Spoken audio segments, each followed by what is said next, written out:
ဒီနေ့မှာပညာသင်ကြားနေတဲ့သူတွေပညာကံအခွင့်အလမ်းကောင်းတွေပေါ်ဖို့အတွက်ကတော့ညောင်မင်းကိုရေသွန်းလောင်းပြီးဆူတောင်းလိုက်ပါ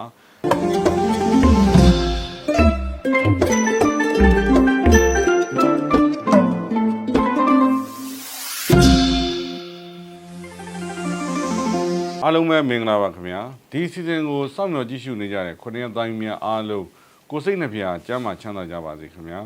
ဒီစီဇန်ကိုဘေဒင်ရရမီဒီယာကစီဇန်တင်ဆက်ပြီးတော့အောင်ထူးဆန်းဘေဒင်ရရကမ်းမှအဓိကကူညီပံ့ပိုးထားပါတယ်ခင်ဗျာအားလုံးလူရဆန္ဒပြည့်ကြပါစေခင်ဗျာ2025ခုနှစ်ဒီဇင်ဘာလ17ရက်ဒီနေ့ကျန်တာပရိနေအတွက်ခုနှစ်သားမီးအားလုံးတို့အတွက် numerology ကဏ္ဍဘေဒင်ရကတော့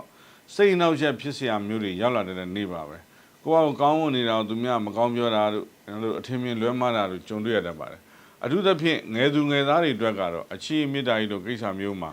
ဒီလိုနေ့မျိုးဟာစိတ်ပင်ပန်းတာမျိုးတွေကြုံတွေ့ရတတ်ပါတယ်ဒီလိုနေ့မှာအားလုံးအစဉ်ပြေပြေချောချောမွေ့မွေ့ဖြစ်ဖို့အတွက်ပြည်လည်သွားစီတဲ့ဓာပိသိအနေနဲ့တပြေညွန့်ကိုညွန့်မြတ်စွာဘုရားရှင်ကိုလှူဒန်းပြီးဒီနေ့တနေ့တာလုံးပြေပြေလဲလဲအေးချမ်းဖြစ်ဖို့ဆုတောင်းဒိဋ္ဌံပြုလိုက်ပါခင်ဗျာတပင်းညွန့်ကိုညွန့်ကိုရေဖန်ကမှထည့်ပြီးအိမ်ဖျားမှာလှူဒန်းနိုင်တယ်လို့နဂယုံဖျားတဆူဆူမှာလှူဒန်းခြင်းဆုတောင်းပြုခြင်းအဖြစ်နဲ့အောင်မြင်ပါလိမ့်မယ်ခင်ဗျာဒီနေ့မှာ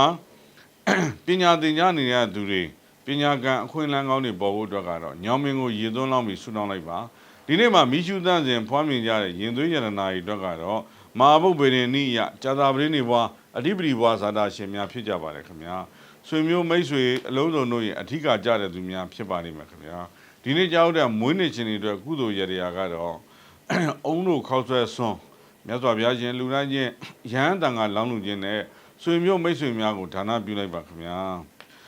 ဒီနေ့မှာအကျိုးပေးဆုံးမှုကဏ္ဍကတော့တစ်ကဏ္ဍခုနှစ်ကဏ္ဍဖြစ်ပြီးတော့မိတ်ဆွေများအတွက်ငွေကံအထူးကောင်းဖို့လို့အတွက်ဆိုရင်တော့ရေသတ္တဝါကြီးဖြစ်တဲ့ငါးတွေလိမ့်တွေကို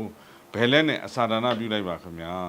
ဈေးကောလက်ကောရရဖြစ်နေရတော့ဈေးအောင်ကောင်းမှုအတွက်ကတော့မိမိရဲ့ဆိုင်ရှိမျက်နှာသာကို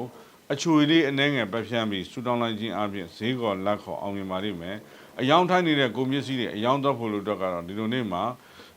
တပြေညွန့်တညွန့်နဲ့တို့ပြီးခောက်ပြီးရိုက်ပြီးဆူတောင်းလိုက်ခြင်းအပြင်သိရတာအယောင်ထွက်သွားပါလိမ့်မယ်ခင်ဗျာအမှုအခင်းဖြစ်နေတဲ့သူတွေဆွေမျိုးမိသားစုမှာရှိရဆိုရင်တော့အမှုကြုံနေတဲ့သူရဲ့အမိကိုတခွားသီးမှရေးပြီးညနေပိုင်းရေစည်းကိုမျှောပလိုက်ပါခင်ဗျာကျမ်းမာရေးညံ့နေတဲ့သူတွေရှိရဆိုရင်တော့ကျမ်းမာရေးညံ့တဲ့ဓာတ်စာဖြစ်နေဒီလိုနေ့မှာလက်ဖက်အနှဲငယ်စားပြီးကျမ်းမာဖို့အတွက်ဆုတောင်းလိုက်ပါခင်ဗျာအခြေအမြင့်တာရေးအိမ်တော်ရေးအစင်မျိုးဖို့အတွက်ကတော့ဒီလိုနေ့မျိုးမှာအချွေအဝါရောင်တစ်မျိုးမြတ်စွာဘုရားရှင်ကိုလှူဒန်းပြီးဆုတောင်းဒိဋ္ဌံပြုလိုက်ပါခင်ဗျာဒီစီဇန်ကိုစဉ်သက်မပြတ်စောင့်မျှော်ကြည့်ရှုအားပေးနေကြတဲ့ခုနှစ်တိုင်းများအားလုံးကိုစိတ်နှဖျားကျမ်းမာချမ်းသာ၍လူဟာဆန္ဒပြည့်ကြပါစေခင်ဗျာ